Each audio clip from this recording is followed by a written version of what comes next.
कि मेरे पास बोर्ड का पेपर है, वही क्वेश्चन बताऊंगा जो बोर्ड के पेपर में आएंगे, अर्धवार्षिक परीक्षा में आएंगे आपके, वही क्वेश्चन मैं बता रहा हूँ। स्क्रीन पर देख सकते हो आप। अभाज्य गुणनखंड की विधि। अभाज्य गुणनखंड विधि द्वारा निम्नलिखित पूर्णांकों का एलसीएम और एचसीएफ ज्ञात कीजिए। तो 12 और 15 और 21, 12 और 15 और 21 का एलसीएम ज्ञात करना है। 12 और 15 और 21 का एलसीएम ज्ञात करना है।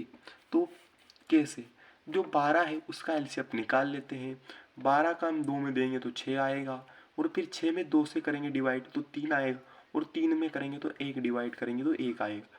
वो जो संख्या हमें आगे की जो सारी संख्या प्राप्त होती है वही संख्या आपको यहाँ लिख देनी है, इंटू कर कर, कुछ भी नहीं है। जो संख्या यहाँ प्राप्त हुई उसको इंटू कर कर यहाँ डिवाइड करके यहाँ लिख दिया।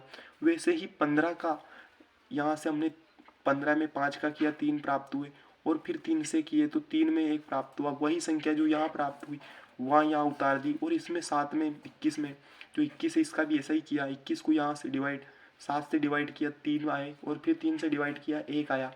कुछ भी नहीं है। और जो संख्या यहाँ आई वह ऐसी कैसी यहाँ उतार दी। अब देखना है जो 13 है इसका एलसीएम माना जा रहा है, वो 13 कैसे, इसका ये जो 3 है, ये जो 3 है इसका एलसीएम कैसे, सॉरी ये 3 है यहाँ पे, जो इसका एलसीएम कैसे, जो ये 3 है ये इसका एलसीएम कैसे। तो ये मैं बता दूं जो इसका एलसीएम जो 3 है ये वो कैसे है, यानी वो 3 ऐसी संख्या जो तीनों में आ रही। तो यहाँ 2 भी नहीं आ रहा है, यहाँ 5 भी तीनों में नहीं आ रहा है, और यहाँ 7 भी नहीं आ रहा है। ऐसी क्या है हमारे 3, जो 3 है वो तीनों में ही आ रहा है। क्या हो रहा है? तीनों में ही आ रहा है। इसमें भी आ रहा है, इसमें भी आ रहा है, इसमें भी। तो वही हमारा सर्व गुणनखंड रहेगा। क्या रहेगा? सर्व गुणनखंड 3।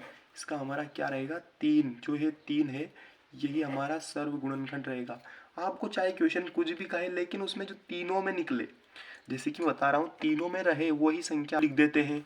फिर जो 2 है वो लिख देते हैं, फिर 2 है वो लिख देते हैं, फिर हमारे 5 है वो लिख देते हैं, फिर 7 वो लिख देते। और इस सारे का हिक में इसके साथ, इसका इसके साथ, इसका इसके साथ, इसका इसके साथ, यानी सारे का गुणा कर दीजिए आपस में, और जो हमें प्राप्त होता है वही हमारा फाइनल आंसर होता है।